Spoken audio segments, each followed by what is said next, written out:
욥기. 성경에서 이 책은 많은 이유로 심오하고 매우 독특한 책입니다. 이야기의 배경은 이스라엘에서 멀리 떨어진 잘 알려지지 않은 땅 우스라는 곳입니다. 주인공인 욥은 이스라엘 사람도 아니고 저자는 익명이며 고대 역사에서 어느 시기의 이야기인지 정확한 설명도 없죠. 그런데 이 모든 게 의도적으로 보이는데요. 저자는 우리가 역사적인 배경에 관심을 두기보다는 단순히 욥의 이야기와 그가 경험한 고난이 제기하는 질문들에 집중하기를 원하는 것 같습니다. 욥기는 매우 분명한 문학적 구조로 되어 있는데요. 짧은 이야기로 되어 있는 머릿말로 시작하고 맺은 말로 끝을 맺습니다. 그리고 책의 중심 부분은 히브리시로 밀도 있게 구성되어 있는데 욥과 그의 친구들이라고 불리는 자들이 나누는 대화를 보여줍니다. 그런 다음 이들의 대화는 하나님께서 욥에게 주시는 일련의 시적인 연설로 마무리됩니다. 자, 그럼 더 자세히 들여다봅시다. 머릿말은 우리에게 욥을 소개하면서 그를 흠이 없고 정직하며 하나님을 경외하는 자라고 설명합니다. 진짜 좋은 사람이라고 말이죠. 그런데 갑자기 장면이 하늘의 영역으로 이동하더니 하나님께서 천상의 존재들과 함께 회의를 열고 계시는 장면으로 바뀝니다. 이것은 구약에서 하나님께서 세상을 어떻게 다스리시는지 묘사하는 흔한 방법이죠. 천상의 존재 중에는 사탄이라는 자가 있는데 이는 히브리어로 고발자 또는 기소자라는 의미입니다. 마치 법정의 한 장면을 보는 것 같은데요. 하나님께서 욥을 참으로 의로운 자라고 하시자 이 고발자는 욥처럼 의로운 자에게 보상하시는 하나님의 정책에 이의를 제기합니다. 그가 말하길 욥이 하나님을 순종하는 유일한 이유는 그에게 번성하도록 복을 주셨기 때문입니다. 욥에게 고난을 줘서 그가 정말 얼마나 의로운지 시험해 보시죠. 그러자 하나님은 사탄이 욥에게 고통을 가하는 것을 허락하십니다. 바로 이 지점에서 독자인 우리 대부분은 뭐라고? 왜 하나님이 그러신 걸까? 라고 질문한 뒤 이 책이 하나님께서 선한 사람들에게 고난을 허락하시는 이유에 대한 답을 줄 걸로 추측하게 되는데요. 그러나 계속 읽다 보면 그에 대한 답을 주지 않는다는 걸 알게 됩니다. 이 책의 어디에도 그 질문에 대한 답은 없죠. 머릿말은 이 책이 알아내려고 하는 진짜 질문을 제시하고 있습니다. 그건 바로 하나님의 공의와 하나님께서 우주를 엄격한 공의의 원칙에 따라 다스리신지에 대한 질문인데요. 이들 질문에 대한 대답은 이 책을 끝까지 다 읽었을 때 알게 되죠. 시작 부분에서가 아니라요. 욥이 고난을 겪는 궁극적인 이유는 끝까지 밝혀지지 않습니다. 머릿말은 욥의 고난과 자신의 아내에게 비난을 받아 당혹해하는 그의 모습, 그리고 새 친구가 지혜와 조언으로 그를 위로하고자 찾아오는 장면으로 끝을 맺습니다. 그들의 이름은 대만 사람 엘리바스, 수아 사람 빌닷, 그리고 나아마 사람 소발인데요. 그들 모두는 욥처럼 이스라엘 사람이 아닙니다. 그리고 이들은 고대 근동의 하나님과 인간의 고난에 대한 인식을 가장 잘 대변하는 사람들이죠. 이제 이 책의 중심 부분으로 이동합니다. 먼저 욥이 말을 합니다. 그리고 이 부분의 구성 방식은 이렇습니다. 처음에 욥이 말을 하면 한 친구가 그에게 응답하고 다시 욥이 그 친구에게 답을 하면 또 다른 친구가 욥의 대답에 반응하고 계속해서 이런 식으로 세 차례의 문답을 주고받는데요. 이 모든 논쟁의 초점은 세 개의 질문에 맞춰집니다. 하나님은 정말로 공의로우신 분인가? 하나님은 우주를 엄격한 공의의 원칙으로 다스리시는가? 그렇다면 욥의 고난은 어떻게 설명될 수 있는가? 앞으로 보게 될 텐데요. 욥과 친구들은 하나님의 공의가 어떠해야 하는지 거대한 가정하에 논쟁을 하고 있습니다. 다시 말해 그들은 우주에서 일어나는 모든 일은 반드시 엄격한 공의의 원칙을 따라야만 한다고 가정하고 있죠. 즉, 만일 당신이 지혜롭고 선하며 하나님을 경외한다면 좋은 일들이 일어나고 하나님이 보상해 주실 것입니다. 하지만 만일 악하고 어리석으며 죄를 짓는다면 나쁜 일들이 일어나고 하나님이 벌하실 것입니다. 욥은 그의 발언에서 다음과 같이 일관된 주장을 펴니다. 무엇보다도 자신은 무죄하다는 거죠. 그래서 이 주장을 적용하면 그의 고난은 하나님이 내리신 벌이 아닌 게 됩니다. 사실 우리는 머릿말을 통해 이게 사실이라는 것을 압니다. 하나님께서 욥을 의롭고 흠없는 자라고 하셨다는 걸 기억해 보세요. 따라서 욥은 하나님을 비난하는 것으로 결론을 내립니다. 하나님은 세상을 공의로 다스리시지 않거나 한술 더 떠서 불의하시다고 말이죠. 반면에 친구들의 생각은 욥과 다른데요. 그들은 하나님이 공의로우시다고 주장합니다. 이것을 적용하면 하나님은 언제나 세상을 공의로 다스리시는 게 되죠. 따라서 그들은 하나님이 아닌 욥을 비난하는 결론을 내립니다. 욥은 뭔가 정말 나쁜 일을 한 게 틀림없어. 그래서 하나님이 이렇게 벌을 내리시는 거야. 심지어 그들은 욥이 분명히 저질렀을 거라고 생각되는 죄들을 늘어놓기 시작합니다.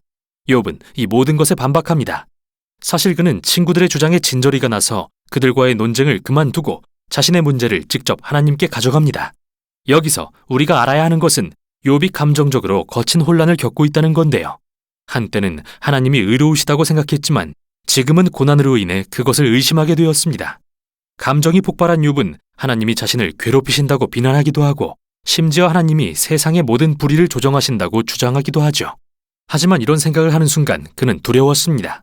하나님이 정말 의로우시길 바라고 믿고 싶었기 때문이죠. 욥은 이렇게 두서없는 말들을 하다가 마지막으로 자신의 무죄함에 대해 진술합니다. 그리고 하나님께 직접 나타나셔서 설명해 주시라고 요구하죠. 이때 뜻밖의 친구가 등장합니다. 바로 부스 사람 엘리후인데요.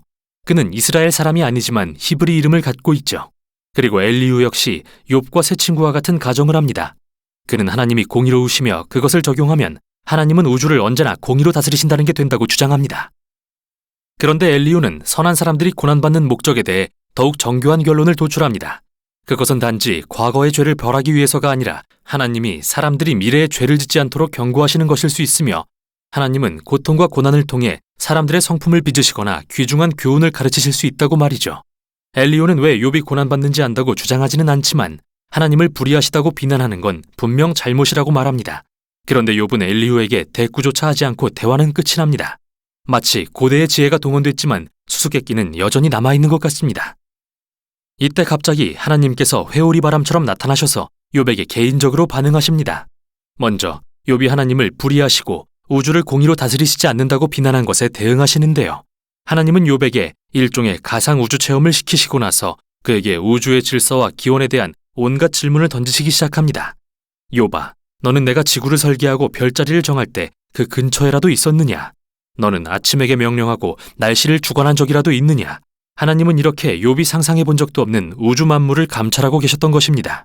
그러고 나서 하나님은 자세하게 사냥이 풀을 뜯는 습관, 암사슴의 출산, 사자와 들나귀들이 먹이를 먹는 방식에 대해 묘사하시기 시작합니다. 이 이야기의 핵심은 뭘까요? 기억해 보세요. 욥과 친구들은 하나님이 공의로 세상을 다스리시는 게 어떤 모습인지 나름대로 가정하고 있었는데요. 그 밑에 깊이 깔린 또 하나의 가정은 그들이 삶에 대해 충분히 넓은 시야를 갖고 있어서 하나님이 세상을 어떻게 다스리셔야 마땅한지 주장할 수 있다는 것이죠. 하나님은 가상 우주 체험이라는 대답으로 이러한 가정을 모두 해체해버리십니다. 먼저 우주는 광활하고 복잡한 곳이지만 하나님은 그 안에 모든 것을 감찰하신다는 것을 보이십니다. 작은 것 하나까지도요. 반면에 욥의 시각은 그가 경험한 작은 범위에서만 나오는 것이므로 그의 관점은 극히 제한적입니다. 따라서 욥의 관점에서 하나님의 불이라고 생각되는 문제들은 무한히 넓은 맥락에서 이해될 필요가 있죠. 욥은 이렇게 하나님을 맹비난할 위치에 전혀 있지 않습니다. 이 가상의 체험이 끝나자 하나님은 욥에게 이 세상의 소소한 것까지 하루 동안 관리해보겠느냐고 물으십니다. 그와 친구들이 가정한 엄격한 공의의 원칙으로 모든 사람의 모든 악을 매 순간 정확히 응징하면서 말이죠. 사실 우리가 사는 이 세상에서 공의를 실현한다는 것은 매우 복잡한 일인데요. 욥과 친구들이 생각하는 것 같은 흑백 논리가 절대 아니죠. 이제 하나님은 마지막 말씀으로써 두 가지 환상의 피조물인 베헤못과 리워야단을 묘사하시는데요. 어떤 사람들은 이들이 하마와 악어의 시적 표현이라고 생각하기도 합니다. 그러나 이들은 고대 근동 신화에서 잘 알려진 피조물을 가리킬 가능성이 더 높으며 성경의 다른 곳에서 하나님의 선한 세상에 존재하는 혼돈과 위험의 상징으로서 사용되기도 합니다. 사실 이 피조물들은 악하지 않으며 하나님은 그들을 매우 자랑스러워하십니다. 그렇다고 그들이 안전한 것은 아닙니다. 핵심은 하나님의 세상은 경이롭고 매우 선하지만 완전하거나 항상 안전하지는 않다는 것이죠. 하나님이 지으신 세상은 질서 있고 아름답지만 거칠고 때로는 위험하기도 합니다. 이 두 가지 환상의 피조물처럼요. 이제 다시 욥의 고난이라는 중요한 질문으로 돌아가 봅시다. 왜 하나님의 세상에 고난이 존재할까요?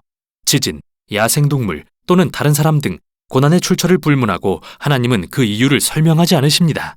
그분이 말씀하시는 건 우리가 사는 세상은 너무도 복잡하고 경이로우며 적어도 현 단계에서는 고난을 방지할 수 있도록 설계되지 않았다는 것이죠. 이게 하나님의 응답입니다. 욥이 하나님의 공의에 대해 도전하자 하나님은 욥에게는 그런 주장을 할 만큼 우주에 대한 충분한 지식이 없다고 대답하십니다. 욥이 하나님께 자세한 설명을 요구하자 하나님은 욥에게 그분의 지혜와 성품을 신뢰하라고 요구하시죠. 그러자 욥은 겸손과 회개로 하나님께 반응합니다. 하나님을 비난했던 것을 회개하고 하나님의 영역을 침범했다는 것을 인정합니다. 그리고는 갑자기 짧은 맺은말이 나오며 결론을 맺습니다. 먼저 하나님은 욥의 친구들이 틀렸고 하나님의 공의에 대한 그들의 생각이 너무 단순해서 이 세상의 복잡성과 하나님의 지혜에 대해 옳게 설명할 수 없다고 하십니다. 그런데 하나님은 욥은 그분에 대해 바르게 말했다고 하십니다. 참 이상하죠. 욥이 했던 말이 모두 바르지는 않았는데 말입니다. 알다시피 욥은 성급하고 잘못된 결론을 내렸지만 하나님은 여전히 그의 고민과 수고를 인정해 주십니다. 욥이 정직하게 하나님께 나아와 감정과 고통을 토로하고 그분과 직접 대화하기를 원했던 것을 칭찬하시며 그렇게 기도로 몸부림치는 것이 이 모든 것을 통과하는 바른 방법이라고 말씀하십니다. 책의 결말에 이르러 욥은 잃었던 건강과 가족과 부 모두를 되찾는데요. 이건 선한 행실에 대한 보상이 아니라 오로지 하나님의 자비하신 선물입니다. 이게 바로 욥기의 결말입니다. 욥기는 왜 선한 사람에게 나쁜 일이 일어나는지에 대한 수수께끼를 풀어주지는 않습니다. 대신 우리가 고난에 부딪혔을 때 그 이유를 알아내려고 애쓰기보다 하나님의 지혜를 신뢰하도록 권면하는데요. 그 이유를 찾으려다 보면 욥의 친구들처럼 하나님을 단순화하거나 욥처럼 하나님을 비난하기 쉽기 때문입니다. 제한된 증거를 가지고 말이죠. 이 책은 우리가 정직하게 하나님 앞에 고통과 슬픔을 가지고 나아가며 하나님이 우리를 친히 돌보시며 모든 것이 그의 선하신 뜻 안에 있음을 믿도록 격려합니다. 이게 바로 욥기가 전하는 내용입니다.